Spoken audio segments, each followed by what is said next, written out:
Direktorat Pembinaan Sekolah Menengah Pertama, Departemen Pendidikan Nasional, mempersembahkan pembelajaran IPS berbasis teknologi informasi. Pembelajaran IPS berbasis teknologi informasi atau internet dengan sistem offline atau jaringan lokal menekankan pada penggunaan internet untuk pembelajaran IPS. Langkah-langkah pembelajaran ini disajikan pada tayangan berikut. Tayangan berikut menyajikan pembelajaran IPS berbasis teknologi informasi dengan contoh materi ajar pemanasan global. Anak bisa melihat di tayangan itu, judul kita pada materi kita pada kesempatan yang baik ini adalah lingkungan hidup dan pemanasan global. Namun anak-anak perlu diketahui, sebelum kita masuk pada lingkungan hidup dan pemanasan global, perlu sedikit kita ulas materi pelajaran sebelumnya. Minggu yang lalu kita telah mempelajari materi yang berkaitan dengan dinamika penduduk.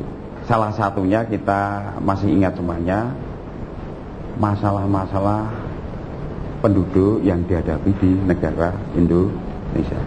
Apa saja masalah-masalah penduduk yang dialami di negara Indonesia? Coba Eva. Salah satunya adalah persebaran penduduk yang kurang merata. Penyebaran penduduk yang kurang merata, betul sekali. Agri. Kualitas penduduk yang rendah. Kualitas penduduk yang rendah, bagus. Mungkin yang terakhir, yang ketiga adalah Sabri. Jumlah penduduk yang relatif tinggi. Oke, bagus sekali anak-anak. Tepuk tangan untuk 3 temanmu. Anak-anak, berkaitan dengan masalah lingkungan hidup. Dari 3 masalah ini yang paling berpengaruh yang mana?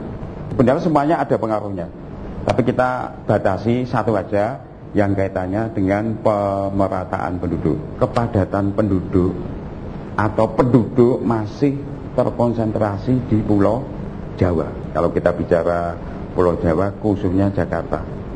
Karena Jakarta merupakan kota metropolitan, merupakan kota tujuan penduduk kita yang kurang, kualitas kehidupannya mengadu nasib. Anak-anakku semuanya, perhatikan pada tayangan berikut ini, bahwa tujuan pembelajaran kita yang pertama adalah minimal siswa dapat menjelaskan pengertian lingkungan hidup. Kemudian yang kedua, menjelaskan unsur-unsur lingkungan hidup.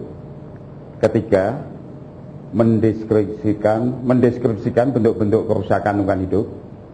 Keempat, menjelaskan akibat yang ditimbulkan apabila lingkungan hidup rusak.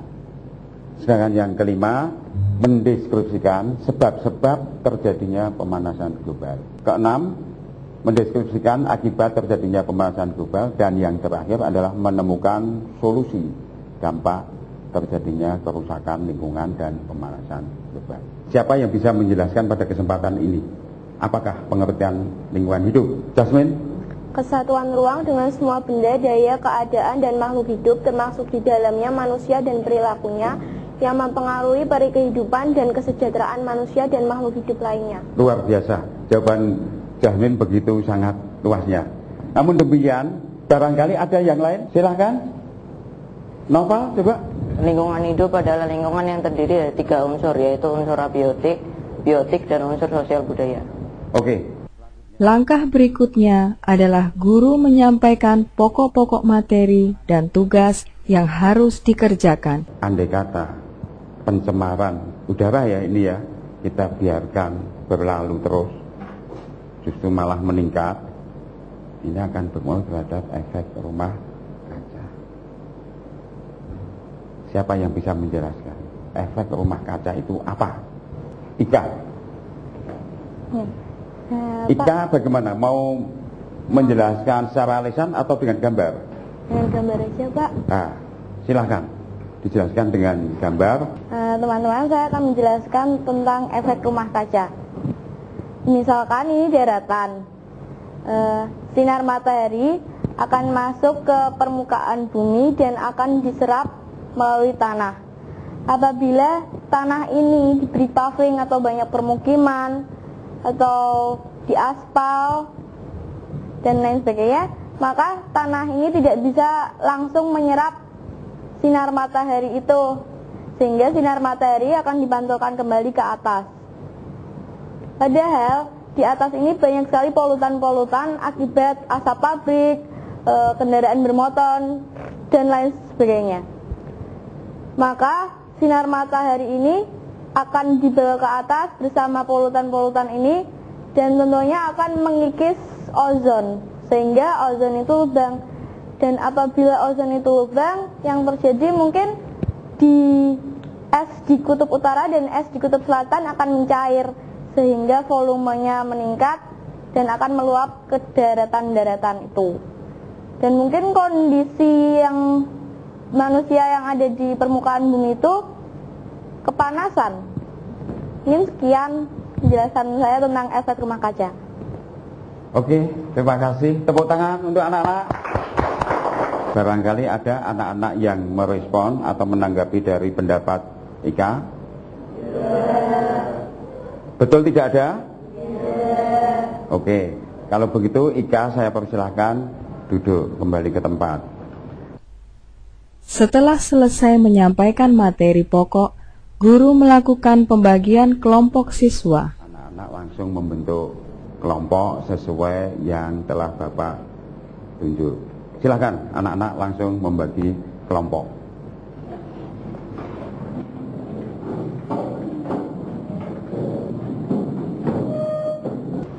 Sudah siap semua anak-anak? Nah, Bapak akan membagikan LKS, namun Bapak Ibu guru, setelah pembagian kelompok selesai, dilanjutkan dengan pembagian LKS dan kartu soal serta tugas kelompok. Untuk dapat mengerjakan tugas siswa atau yang bekerja dalam kelompok, harus mencari informasi dari internet. LKS merupakan panduan cara melakukan kegiatan atau mengerjakan tugas yang harus diselesaikan oleh siswa. coba ini untuk kelompok 1, kelompok 2, kelompok 3, dan yang terakhir kelompok 4. Anak-anakku semuanya, dalam mengerjakan LKS ini yang perlu kamu perhatikan, yang pertama, anak-anak punya laptop. Laptop telah diinstal dengan blok IPS. Materi komplit ada di situ. Oleh karena itu, dasar mengerjakan soal di dalam LKS itu nanti anak-anak buka blok IPS dengan sistem offline atau sering dikatakan internet sistem offline. Kemudian yang kedua, anak-anak, ketua kelompok bertanggung jawab akan hasil tugas-tugasnya yang harus dikerjakan. Oleh karena itu ketua kelompok harus pandai-pandai membagi kelompoknya dalam kerja kelompok ini sehingga hasilnya nanti bisa maksimal. Ketiga, anak-anak perlu diperhatikan, hasil diskusi itu nanti harus dipresentasikan. Setiap satu pertanyaan dengan satu slide, silakan dengan PowerPoint misalnya. Silakan anak-anak langsung kerja saja.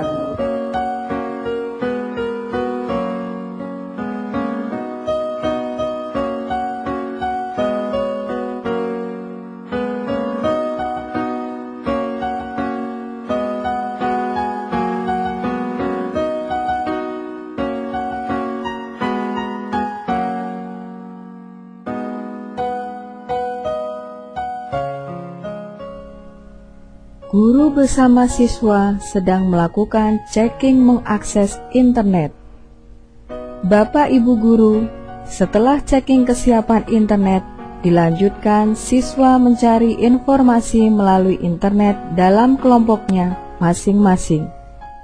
Setelah siswa menemukan informasi dari internet, siswa melakukan diskusi hasil temuannya. Hasil diskusi tersebut kemudian diresum dan dikemas untuk dipresentasikan pada diskusi kelas. Pada saat diskusi kelas, masing-masing kelompok menyampaikan hasil temuannya di depan kelas. Hasil temuan ini ditayangkan dengan menggunakan LCD. Siap teman-teman? Saya, perwakilan dari kelompok 4, akan mempresentasikan hasil diskusi kami. Pertanyaan yang pertama, identifikasikan beberapa manfaat lingkungan hidup bagi kehidupan manusia. Jawaban yang pertama, penghasil bahan pangan bagi makhluk hidup, sumber barang tambang dan mineral, penghasil bahan baku dan bahan mentah untuk industri, kegiatan sosial, ekonomi, politik, budaya, dan pertahanan keamanan, area pemukiman atau tempat tinggal, untuk berinteraksi antar manusia, pelestarian flora dan fauna langka yang akan terancam punah. Yang kedua, identifikasikan beberapa ciri pembangunan yang berwawasan lingkungan. Jawabannya, menjamin pemerataan dan keadilan, menghargai keragaman hayati, menggunakan pendekatan hayati, dan yang terakhir, menggunakan pendekatan jangka panjang untuk merencanakan pengelolaan dan pemanfaatannya yang mendukung pembangunan. Pertanyaan ketiga, berdasarkan gambar pencemaran lingkungan seperti atas, jelaskan upaya yang dapat dilakukan untuk mencegah pencemaran tanah, udara, hutan, tanah longsor, banjir, flora dan fauna. Yang pertama tanah. Pemupukan tanah, regenerasi, pengaturan sistem irigasi, dan sistem drainase. Yang kedua udara. Pengembangan, penghijauan, mengurangi pengoperasian kendaraan bermotor, kewajiban pembuatan serbuk asap dan tinggi pada pabrik. Dan yang ketiga, melestarikan hutan dengan cara regenerasi, tebang pilih, mempertahankan hutan lindung, dan tanam kembali. Demikian presentasi dari kami. Atas perhatiannya, kami ucapkan terima kasih. Demikian hasil presentasi yang telah disampaikan oleh kelompok 4. Kelompok lain menanggapi hasil temuan tersebut. Saya mewakili kelompok 2 menilai bahwa apa yang telah dipresentasikan oleh kelompok 4 sudah baik. Namun saya akan menambahkan sedikit tentang pelestarian air sungai dan danau, yaitu menetapkan kawasan hutan lindung sebagai tempat untuk menyimpan dan mengatur air tanah. Terima kasih. Ya, terima kasih untuk kelompok 2 atas saran dan komentarnya.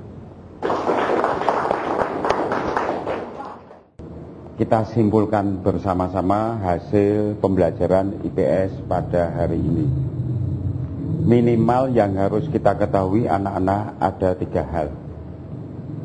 Pertama, berkaitan dengan lingkungan hidup.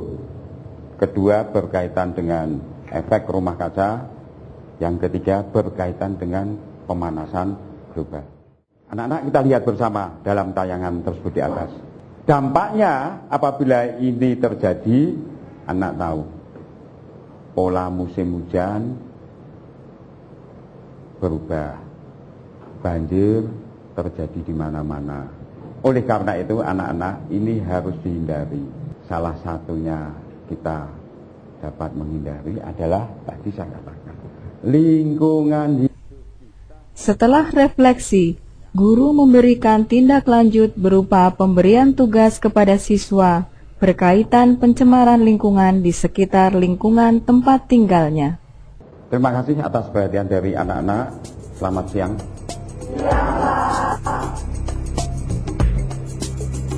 Bapak Ibu guru yang ingin mengetahui lebih lanjut tentang pembelajaran ini dapat menghubungi Bapak Dr. Andes Hasan Budi Sulistyo MPD di SMP Negeri 21 Semarang, Jawa Tengah. Sekian dan terima kasih.